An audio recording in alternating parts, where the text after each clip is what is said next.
for being here. I don't think we could get another human being in here if we had to. Very excited about being with you. Let me first send Elizabeth's love. She's doing great. Doing this great.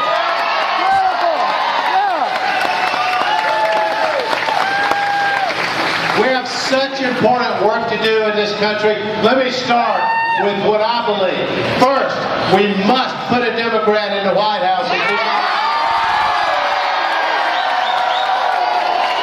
And you're the only Democrat, my friend. I got a few ideas about who that Democrat should be. Let's go, yes.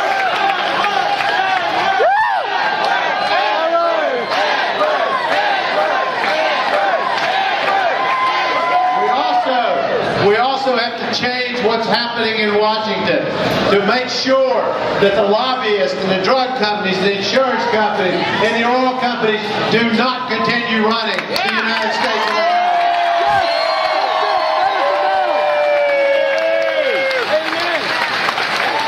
And we have really important work to do.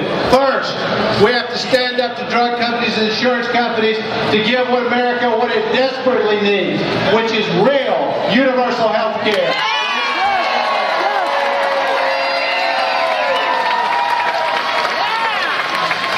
I'm proud of the fact that I was the first candidate to come out with a universal health care proposal that mandates coverage for every man and woman in this country. Everybody will be covered. We will make sure that things like pre-existing conditions are outlawed, mental health parity. Take your health care with you wherever you go. And my plan costs $90 to $120 million a year, paid for by getting rid of Bush's tax cuts for those who make over $50 million.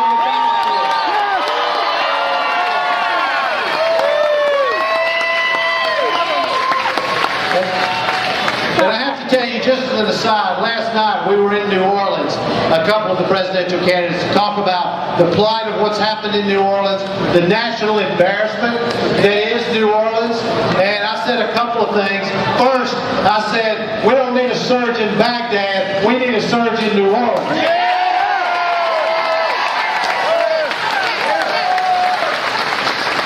And second, here's a modest proposal. Suppose we have a new law that I would call Brownie's Law that actually requires, if you're going to be a head of a federal agency, that you're qualified to do the job.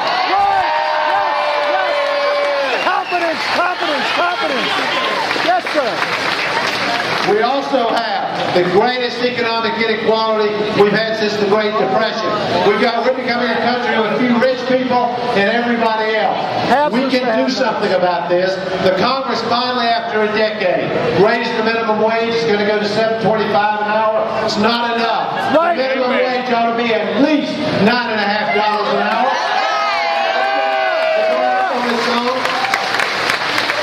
If we really want to strengthen and grow the middle class in America, we have to strengthen and grow the organized labor movement, the union movement. Yes, we do.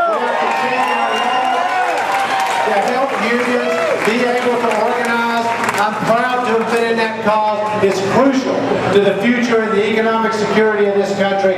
We have 37 million people in America who wake up every single day worried about feeding and clothing their children, which is not okay. This is a moral issue in America. We can do something about this. We have to stand up for those who can't speak for themselves. Here's what I say. When we, my party, the Democratic Party, when we don't speak for the poor, the disenfranchised, the disabled, we lose our soul. We will not lose our soul.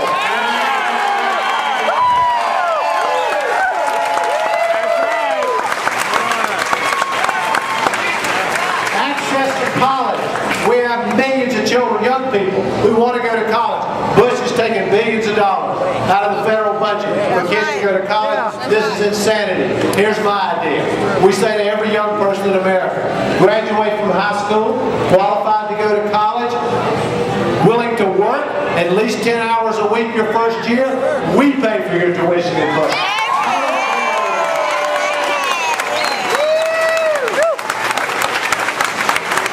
We also have to address the issue, the crisis of global warming. America is the worst polluter on the planet. Here's what I think we should do. I think we should cap carbon emissions in America. We ought to reduce our carbon emissions by at least 80% by the year 2050. I think we ought to bring that cap down every year, auction off the right to have a permit to emit any carbon dioxide, make the polluters pay, use that money to transform the way we do energy. Wind, solar, cellulose-based biofuel, and I have some differences with even some of my Democratic colleagues who are running for president. I do not believe we should build more nuclear power plants. We should build more coal-fired power plants. We ought to put at least $1 billion into making sure the most innovative, fuel-efficient vehicles on the planet are built in America by union workers. Decentralized power generation. It is time for the President of the United States to ask Americans to be patriotic about something other than war. To say, if we're going to be strong, all of us, we have to sacrifice. We have to conserve in our homes and our workplaces. That's right. We have to drive more fuel-efficient Conservation vehicles. first. This is the only way we can make America what it's capable of being. And now we're going to talk for just a minute about what's happening in the world. Because I don't believe George Bush has damaged America's reputation in the world. I believe he has destroyed it. Yes.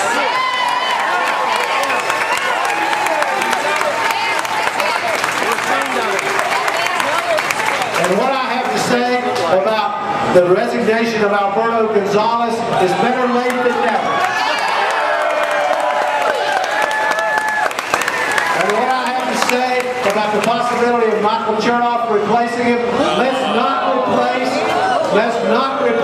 the man responsible for Guantanamo with the man responsible for Katrina.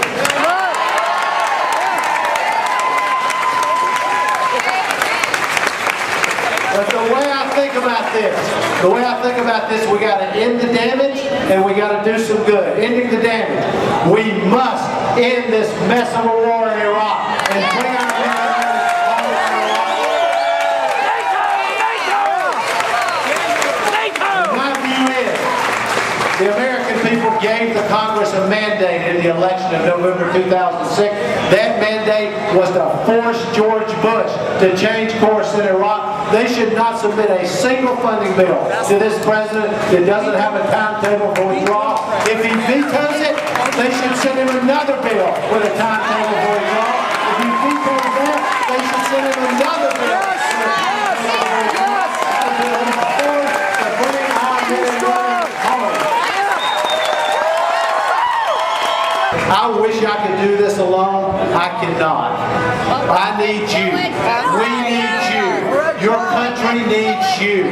It is the great movements in American history did not start in the Oval Office. I, like many of you, I grew up in the Civil Rights Movement. I know where it started.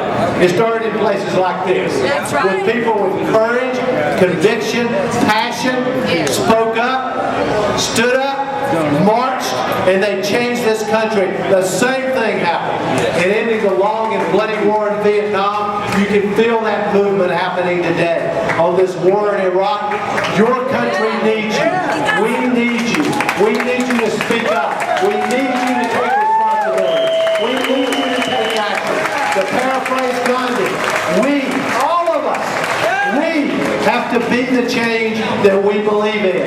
And in that regard, if you have your cell phone with you, if you text the word today to 30644, the word today to 30644, we will get in touch with you and tell you what you can do. We want you to join us in this movement.